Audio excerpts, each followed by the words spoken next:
ও মুসলমান গো, কয়েকটা রাজ্যে মাদ্রাসা বন্ধর জন্য হাইকোর্টে আপিল করেছিল। কয়েকটা রাজ্যে, তার মধ্যে একটা হলো বিহার পাটনা, আর একটা হলো আপনার আসাম ত্রিপুরা, আর একটা হলো মহারাষ্ট্র এবং গুজরাটের মাটিতে। সেই হাইকোর্টের যিনি জাজমেন্ট ছিলেন তিনারা বলেছেন আমরা পারবো না, ওটাকে আপনার ঘুরিয়ে নিয়ে যে দিল্লির সুপ্রিম কোর্টে দেওয়া হলো। সুপ্রিম কোর্টে দেওয়া হলো গত 25শে অক্টোবর 2024-এ। সেই দেশের আইনজীবী যিনি জাজমেন্ট ছিলেন সুপ্রিম কোর্টের, তিনি বলেছেন, বলে আমি কেন, পৃথিবীর কারো বাপেরও ক্ষমতা নাই মাদ্রাসা বন্ধ করে দিতে পারে। সুবহানাল্লাহ বলুন। গত 25শে অক্টোবর হয়ে গেল, কিন্তু বাপ এই করে 87টার মধ্যে 47টা কেস মকুব হয়ে গেল, এখনো 40টা আছে। কিন্তু বেঈমানদের মাথায় তো পোকা আপনার ক্যালবাল করে লড়ে বেড়াচ্ছে, কি করতে কি করব। মুসলমানদেরকে তো বন্ধ করা যায় না, মুসলমানদের সহায়তা করা যায় না, কিন্তু আল্লাহ কোরআনে বলেছে হাক্কান আলাইনা নাসরুল মুমিনিন।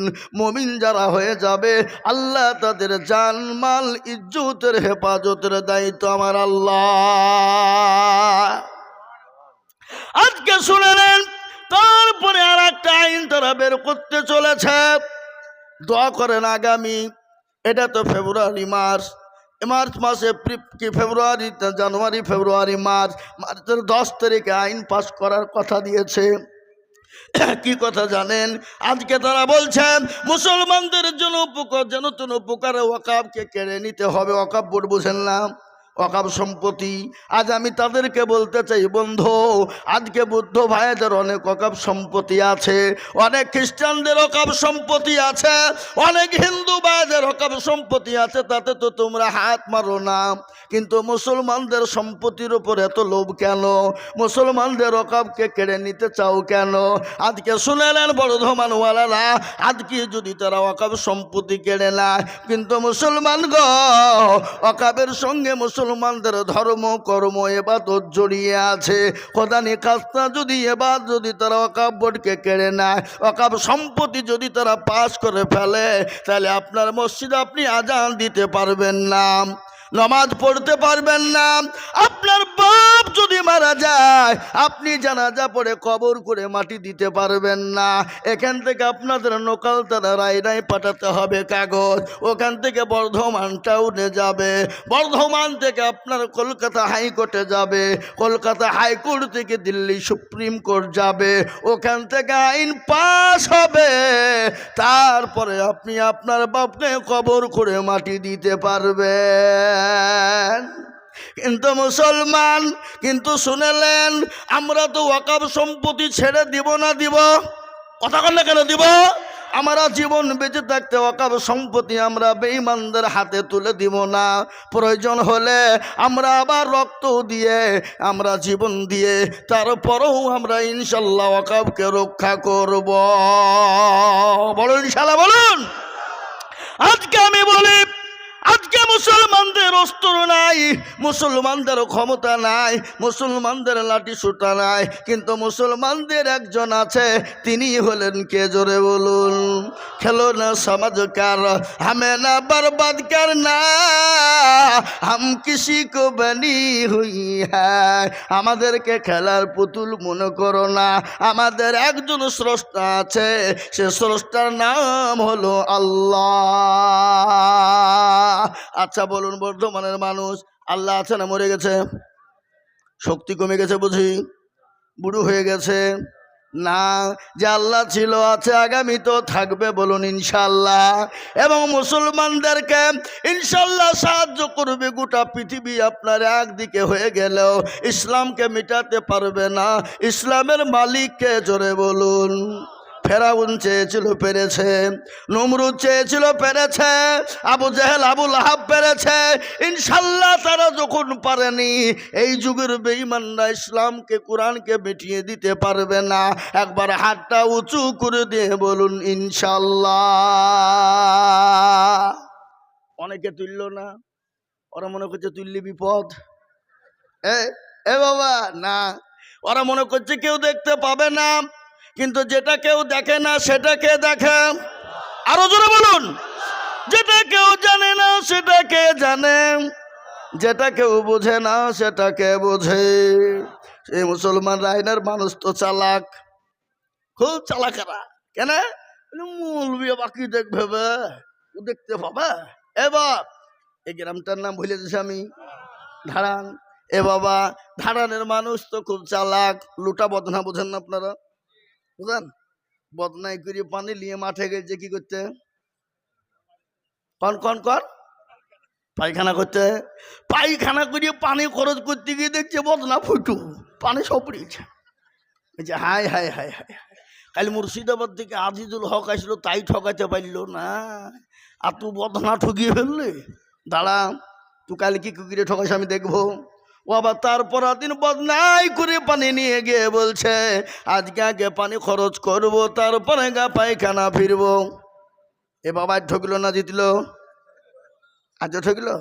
তো যারা হাত তুললো তারা জিতে গেল, যারা তুললো না তারা কিন্তু ঠকে গেল।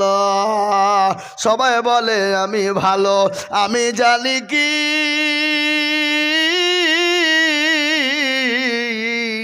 আমার মনের গোপন খবর জানে আল্লাহ জি। আলোতে আধারে নির্জনেতে কোথা কি করেছ তুমি সব জানে সে, তাহারি চোখেতে কেউ যাবে না ফাঁকি, আমি জানি কি।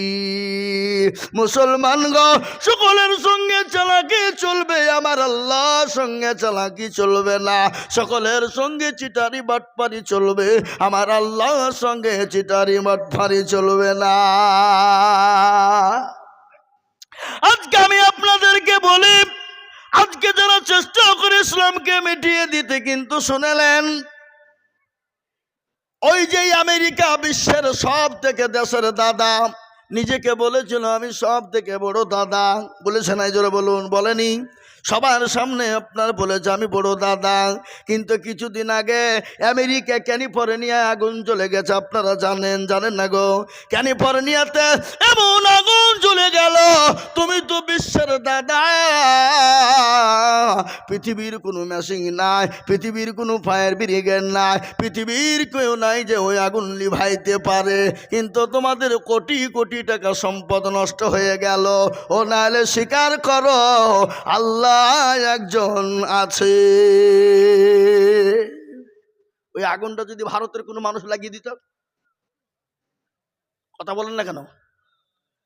কবে শেষ করে দিত? দিত না? এ বাবা, যুদ্ধ শুরু করে দিত। কিন্তু আল্লাহর মার, দুনিয়ার মার, আল্লাহ যদি মারে পৃথিবীর কারো ক্ষমতা নাই তাকে আটকে দিতে পারে। ইজ্জতের মালিককে, বেইজ্জতের মালিককে, মেরে দেওয়ার মালিককে, মেরে আপনার জিন্দা রাখার মালিককে। আচ্ছা বলুন তো, মৃত্যুর দায়িত্ব আল্লাহ যদি আমাদের দেশের কোনো মোদিজির হাতে দিতেন, আমাদের দেশের স্বরাষ্ট্রমন্ত্রী টাকলু বাবুর হাতে দিতেন, এই কথা কন না কেন? যোগী আদিত্যনাথের হাতে যদি দিতেন, আমাদেরকে কবে আগে শেষ করে দিত, জোরে বলে দিত না? কিন্তু আল্লাহ বলেছেন মৃত্যুর দায়িত্ব আমি আল্লাহ, আমি কাকে কোন টাইমে মৃত্যু দিব আমি আল্লাহ ছাড়া পৃথিবীর কেউ বলতে পারবে না। কোরআন তার প্রমাণ। কোরআন বলল কুলিল্লাহুম্মা মালিকাল মুলক তুতিল মুলকা মান তাশা ওয়া তানজিউল মুলকা মিম্মান তাশা ওয়া তুইজ্জু মান তাশা ওয়া তুযিল্লু মান তাশা ওয়া বিয়াদিকাল খায়র ইন্নাকা আলা কুল্লি শাইইন কাদির। ইজ্জত বেইজ্জতের মালিক কে? সম্পদের মালিক কে? বাদশাকে ফকির বানায় কে? ফকিরকে বাদশাহ বানায় কে? আমার আল্লাহ। তাই আল্লাহ কোরআনে পাকে বললেন ইয়া আইয়ুহাল্লাযীনা আমানু দুখুলু ফিস সিলমি কাফা, হে বান্দা তোমরা পুরোপুরি ইসলামের ভিতরে তোমরা ঢুকে যাও। খবরদার শয়তানের ইত্তেবা করো না।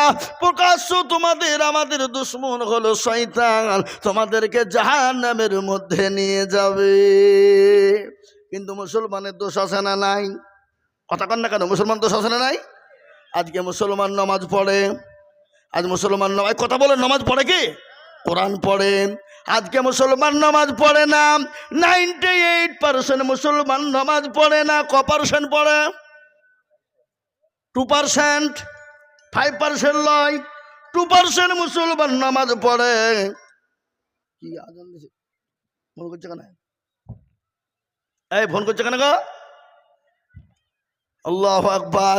বলুন, মুসলমান 2% লোক নামাজ পড়ে। এবার আপনারা বর্ধমানের মানুষ বিচার করুন, ওই 2% লোকের নামাজ হয় নাকি? হয়? বুকে হাত দিয়ে বলেন না। কোনো রকমই 1% লোকের নামাজ হয়, আর 1% লোকের নামাজ কিন্তু হয় না। বলে হুজুর আপনি কি করে বললেন? আমি বলছি কেন হয় না তার প্রমাণ শুনেলেন।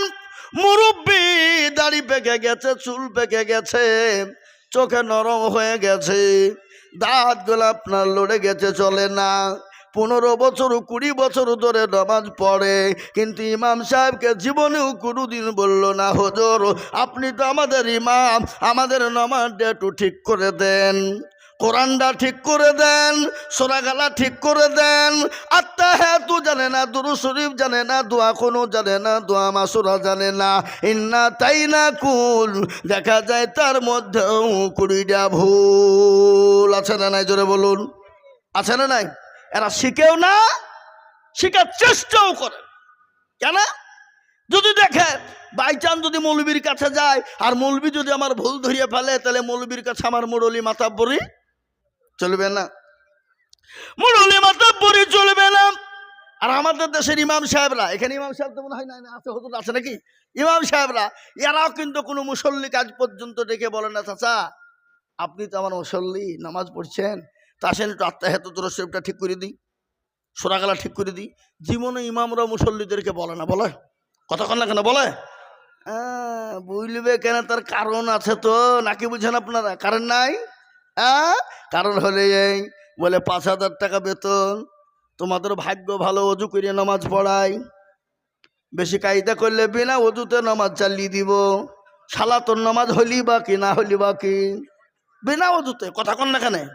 মুর্শিদাবাদ বেলডাঙ্গা থানা নাম শুনেননি আপনারা? আমরা তখন মাদ্রাসায় পড়তাম, ছোট ছেলে, মসজিদের ইমামতি করতো তালিবে ইলমরা। একটা তালিবে ইলমকে দেখছি মসজিদের ল্যাপের ভিতরে শুয়ে শুয়ে আজান দিচ্ছে। কি ব্যাপার রে? ল্যাপের তোলো কেন? ল্যাপের তোলো শুয়ে আজান। এই কি ব্যাপার? বলে বকুহিনী হট এখান দিকে। আবে শুধু পেটে ভাতে নামাজ পড়াই, শুয়ে আজান দিচ্ছে, এটা তাদের ভাগ্য ভালো, এর থেকে আর জোর হবে না। বুঝতে পারলেন না?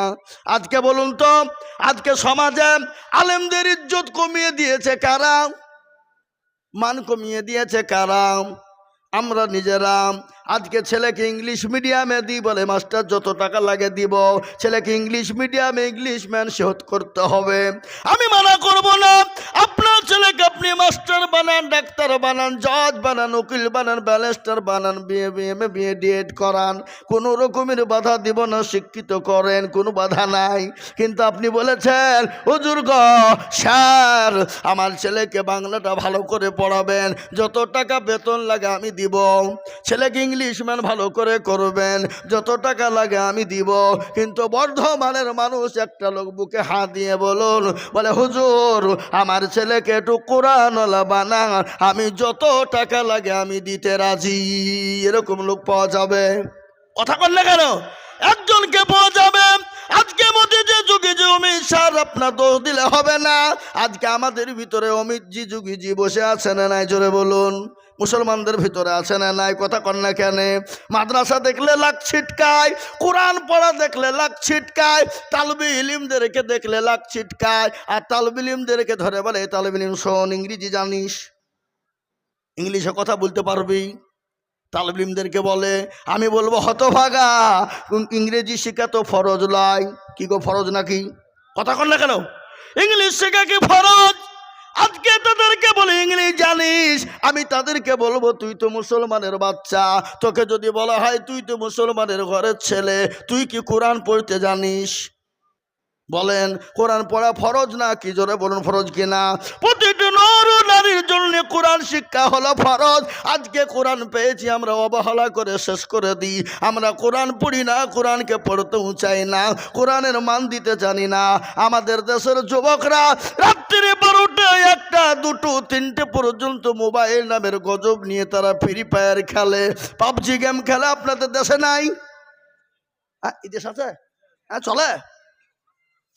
আজকে ফ্রি ফায়ার পাবজি গেম খেলে, কিন্তু মুসলমান দরদি ভালো করে শুনেলেন, আমাদের দেশের যুবকরা যদি আজকে নামাজি হয়ে যেত, কোরআনওয়ালা হয়ে যেত, আজকে যদি মোবাইলে কোরআন পড়তো, এই জাতির জায়গা কোথা থেকে কোথায় পৌঁছে যেত, এই জাতি নিজেও কোনোদিন টের পেত না। কিন্তু জাতি তো কোরআন জানে না, জাতি তো কোরআন পড়তেও চায় না, জাতি তো কোরআনকে মানতেও চায় না। এই জন্য আজকে জাতির দুর্দিন। আল্লাহ বলেছে, যে দেশে ইসলামের আইন চলবে না, যে দেশে নামাজ চলবে না, যে দেশে কোরআনের তালুয়াত হবে না, সেই দেশে জালিম বাদশা দিয়ে সেই দেশে মুসলমানদেরকে সাইজ করব। আজ আমাদের সাইজ হওয়ার পালা এসে গেছে, কেউ ঠেকাতে পারবে না। কিন্তু আমি আপনাদের অনুরোধ করব, মুসলমান গো, এই দিন পেয়েছি, ইসলাম পেয়েছি, কোরআন পেয়েছি, নবী পেয়েছি, হাদিস পেয়েছি, টুপি পেয়েছি, দাড়ি পেয়েছি, আজকে এরকম সোনার মজলিস পেয়েছি। এটা হলো সাহাবাদের বদলায়। আজকে বর্ধমানের মানুষ বলুন তো, কোরআনের জন্য, নামাজের জন্য কে মার খেয়েছেন, কে বিবিকে ব্যয় করেছেন, কে সন্তানকে এতিম করেছেন, কে রক্ত দিয়েছেন? কিন্তু জনাবে মুহাম্মদুর রাসূলুল্লাহ সাল্লাল্লাহু আলাইহি ওয়াসাল্লাম এই কোরআনের তালিম দিতে গিয়ে, ইমানের বদলায় দিনের তালিম দিতে গিয়ে, কলমার দাওয়াত দিতে গিয়ে তাইফের ময়দানে নবীর শরীর দিয়ে তাজা তাজা রক্ত ঝরে গেছে। কাফের বেঈমানেরা বিশ্ব নবী জনাবে মুহাম্মদুর রাসূলুল্লাহ সাল্লাল্লাহু তাআলা আলাইহি ওয়াসাল্লামের আপনার উপর এত অত্যাচার করেছে, নবীর উপর স্টিম রুলার চলে গেছে। আল্লাহ বলে, নবী গো, আপনি মক্কা ছেড়ে মদিনার পথে চলে যান, আপনার ওপর অত্যাচার শুরু হয়ে গেছে, আপনাকে কাফের বেঈমানরা থাকতে দিবে না। আল্লাহ বলে, নবী আপনি মুহূর্ত দেরি করবেন না। আল্লাহ নবী মক্কা ছেড়ে মদিনায় যেতে চায় না, কিন্তু আল্লাহর হুকুম হয়ে গেছে তিনি যাওয়ার জন্যে। বিশ্ব নবী মক্কা ছেড়ে মদিনার পথে রওনা। গজল আছে না, আজ নবী গো আমার বানায়া বাজার, হিজরত করিয়া চলেন মদিনায়। আজ নবী গো আমার গড়ায়া বাজার, শুয়ে আছে সোনার মদিনা। আব্দুল্লাহ পৃষ্ঠ হতে মায়ামিনার গুরবাতে জন্ম নিলেন নবী মক্কাতে। আজ নবী গো আমার বানায়া বাজার, হিজরত করিয়া চলেন মদিনায়। আজ নবী গো আমার গড়ায়া বাজার, শুয়ে আছে সোনার মদিনা। নবী বলে, হযরত আলী আছে বিছানা খালি, নবী বলে, হযরত আলী আছে বিছানা খালি, আমার বিছানায় শুয়ে যাও। আজ নবী গো আমার গড়ায়া বাজার, হিজরত করিয়া চলেন মদিনায়। আজ নবী গো আমার বানায়া বাজার, শুয়ে আছে সোনার মদিনা। ওই নবীর নামে দরুদ পড়িলে, ওই নবীর নামে দরুদ পড়িলে, হাবিয়া দুজক নিভে যায়। আজ নবী গো আমার গড়ায়া বাজার, হিজরত করিয়া চলেন মদিনায়। আজ নবী গো আমার বানায়া বাজার, শুয়ে আছে সোনার মদিনা। মুসলমান দরদি বিশ্ব নবী মক্কা ছেড়ে মদিনার পথে যাবে, কাফের বেঈমানরা নবীকে যেতে দিবে না, নবীকে মেরে দিবে, শেষ করে দিবে। আল্লাহর নবী সিজদায় পড়ে গেল, বলে, আল্লাহ তুমি যে বললে মক্কা ছেড়ে মদিনার পথে যাব, ওগো আল্লাহ কাফের বেঈমানরা তো বাড়িকে ঘেরাও করে নিয়েছে গো আল্লাহ। আল্লাহ বলেন নবী গো আপনি এক মুঠো বালু তুলুন, বালু তুলে তাশহুদ পড়ুন আর কাফেরদের মাথাইতে ছিটিয়ে দিন, তাদের চোখ দুটো বন্ধ হয়ে যাবে আর তাদের হাতের তলদি দিয়ে আপনি তল নিয়ে চলে যাবেন গো নবী। আল্লাহ নবীকে আল্লাহ বললেন নবী আপনি বালিটা নিক্ষেপ করবেন, আমি আল্লাহ কাফেরদের চোখ দুটোকে বন্ধ করে দিব। কোরআন তার প্রমাণ দিয়ে বললেন ওয়ামা রামাইতা ইয রামাইতা ওয়ালাকিন আল্লাহ রামা। নবী গো আপনি